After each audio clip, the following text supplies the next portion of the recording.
Bob, I've brought you here. I don't know when you last came and gazed upon what's left of the Corn Market, but what are your reactions to what you see today? It's a bit sad, really, because nothing's happened. 22 years ago, I came here and studied it as a subject for my MSc dissertation at Bath Uni. Then after that, we formed a group locally of people that were interested called the Walcot Street Trust. And we tried to get public interest in it, and we tried to get the local authority interested in doing something with it.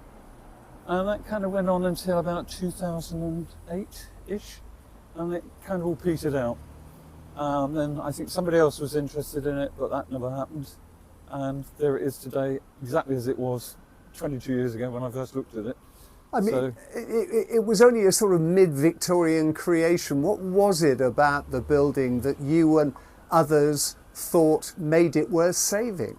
It is unique.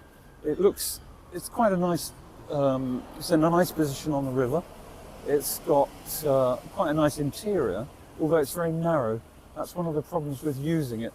It's, if you had to put passageway down inside, you make the inside much smaller, so it really needed a sort of deck outside to access.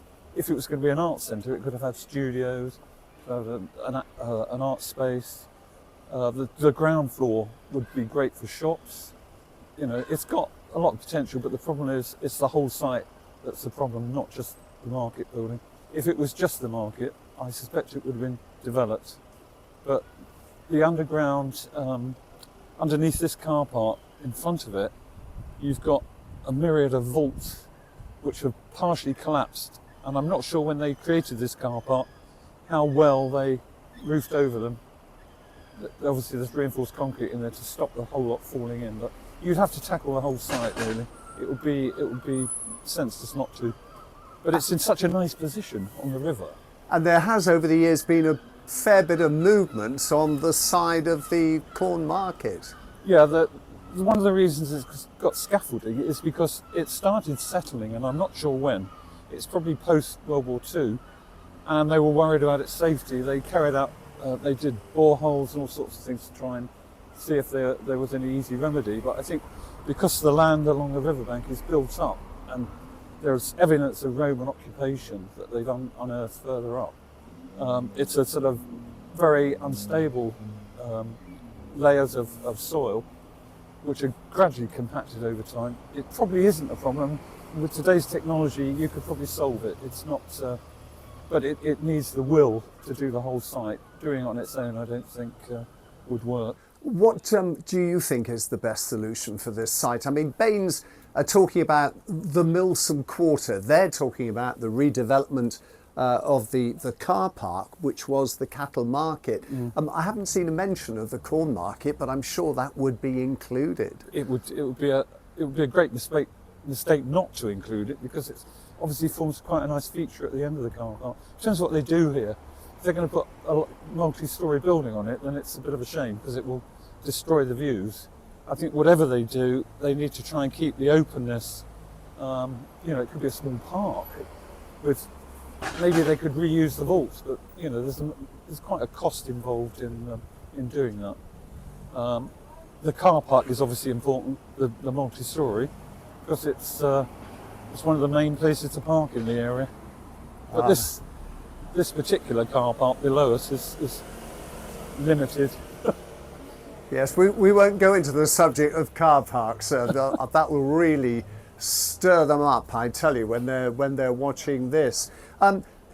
Not much success with your wonderful idea for redeveloping and reusing the Corn Market here, but you have laurels resting on your head for another development at Radstock. Tell me about that. That's the Radstock Museum, which actually opened 25 years ago last week after we got a lottery grant. It took us 13 years from when the Museum Society started up, and we were given the old market hall down in Radstock, which was very run down. It's about 1896, 94. It was built by the local brewery, and it was getting really run down. There was a fire, and it was bought by a developer who tried to turn it into a shopping complex, which never worked.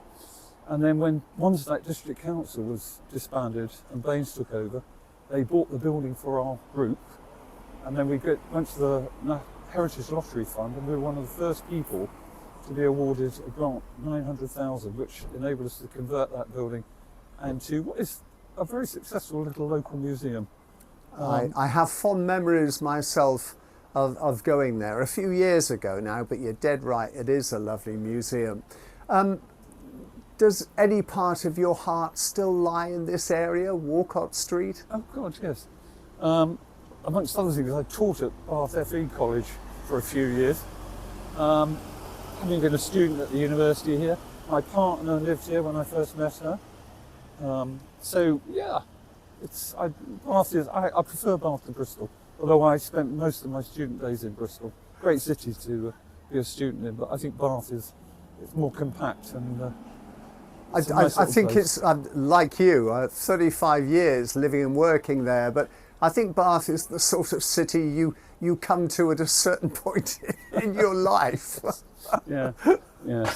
We'll leave it at that. Okay. Looking at the Corn Market today, is it much changed? You were whinging earlier about the fact the gutters are blocked. Well, one of the things that they should be doing is just making sure that the fabric, external fabric, is kept in reasonable condition. And I see that nobody's bothered to clean the gutters out for years. There's grass growing out of them.